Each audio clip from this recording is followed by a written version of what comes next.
Learning होगी तो earning होगी, लर्निंग नहीं होंगी तो अर्निंग नहीं होंगी। मुझे लगता है इस बात को ध्यान में रखते हुए शिक्षा हमारा एक सूत्र बनेगा।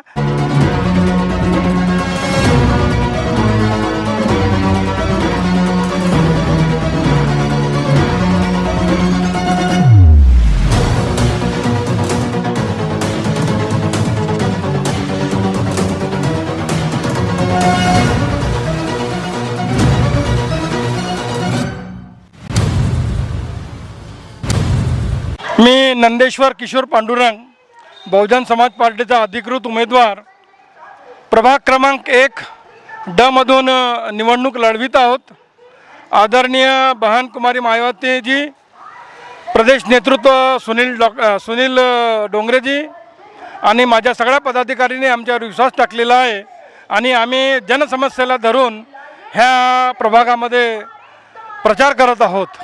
मागच्या 3-4 तारखेपासनं 3 जानेवारीपासनं सावित्रीबाई फुले यांना अभिवादन केल्याच्या नंतर आम्ही लोक ह्या प्रभागामध्ये डोअर टू डोअर फिरत आहोत। त्या प्रभागामध्ये मला आवर्जून सांगावं असं वाटते की शैक्षणिक प्रगतीच्या दृष्टिकोनातनं ह्या प्रभागाला अतिपिछळा मागासवर्गीय म्हणून डिक्लेअर करण्यात हरकत होणार नाही। त्यातल्या त्यात माझ्या रोजगारच्या समस्या इथे खूप आहेत।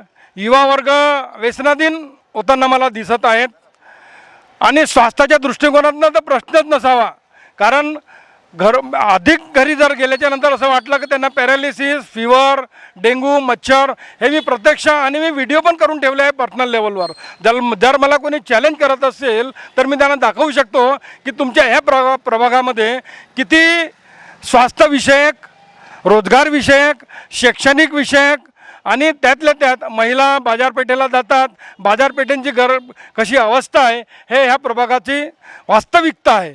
आणि ह्या वास्तविकतेकडे मागच्या जेही नगरसेवक होते त्यांच्या अकार्यकुशलतेमुळं हे सगळं पडून आहे। आम्ही लोक आमच्या शिक्षणाच्या आधारावर, हे इंजिनियर आहेत, मी MCOM मॅडम ग्रॅज्युएट आहेत आणि आमची मंडळी हे सगळे पदवीधारक आहेत, तर आम्हाला शिक्षणाचं ज्ञान माहीत आहे आणि काय करावं आणि काय नाही करावं। आणि सध्या आपण बघतोय की सर्वत्र इंटरनॅशनल पब्लिक स्कूल्स ओपन झालेले आहे। इवन नेत्यांच्या पण खूप साऱ्या ज्या आहेत त्या प्रायव्हेट शाळा त्यांनी ओपन केल्या आहे। जे जनताचे प्रतिनिधी आहे त्यांनी मनपाच्या शाळेचा विकास न करता स्वतःच्या आपल्या शाळा उभारलेल्या आहे। त्यामुळे एक सामान्य परिवारातला माणूस पब्लिक शाळेत आपल्या मुलाला पाठवू शकत नाही आणि मनपाच्या शाळेची स्थिती इतकी दयनीय आहे की तिथेही त्याला आपल्या मुलांना पाठवू शकत नाही। तर याविषयी आपण काय म्हणणार? मला वाटते याच्यामध्ये तर काँग्रेस आणि BJP तेवढीच जिम्मेदार आहे। काँग्रेसने सुद्धा शिक्षणाचं खाजगीकरण केलं, त्याचबरोबर त्यांचाच वारसा भारतीय जनता पार्टी चालवत आहे आणि येत्या काळामध्ये मागच्या वेळेस जे शैक्षणिक धोरण BJPने पार्लमेंटमध्ये पारित केलं ते अख्खं बहुजन विरोधी आहे। ते फक्त पुंजीपती आणि हायकास्ट लोकांसाठी आहे। त्याच्यामुळं आम्ही नगरपालिकेच्या माध्यमातून आम्ही आमच्या लेवलवर जर गोष्टी केलं तर आम्ही नगरपालिकेतून शैक्षणिक धोरण कसं असावं याचं एक उत्कृष्ट धोरण समाजासमोर ठेवू।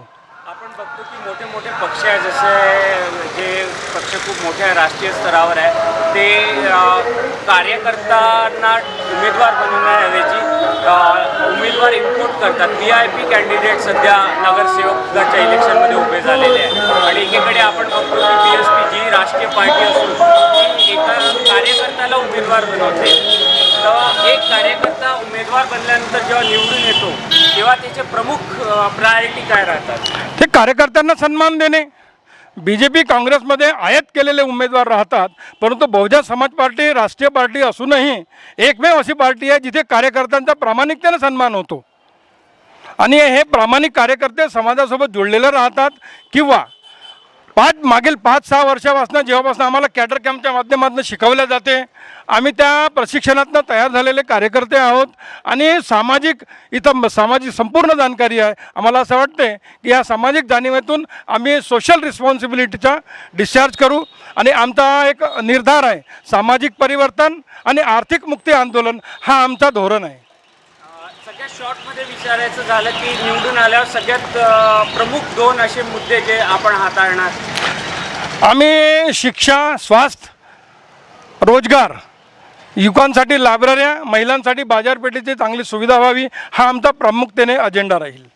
बिलकुल अपेक्षा आपल्याकडनं खूप जास्त आहेत. नक्की आपल्याला या इलेक्शनाच्या शुभेच्छा. आणि अपेक्षा हीच आहे की निवडून आल्यावरही जे इश्यूज तुम्ही आता बघतात आहे त्याची नक्कीच पूर्तता होईल आणि या वॉर्डातल्या लोकांना, या प्रदेशातल्या लोकांना याचा लाभ भेटेल. धन्यवाद. धन्यवाद. आम्ही तुमच्या ह्या अपेक्षेवर खरोखरच उतरू. परंतु मला एक आज हॅशटॅग द्यावंसं वाटते, लर्निंग होंगी तो अर्निंग होंगी, लर्निंग नहीं होंगी तो अर्निंग नहीं होंगी. मुझे लगता है इस बात को ध्यान में रखते हुए शिक्षा हमारा एक सूत्र बनेगा. धन्यवाद.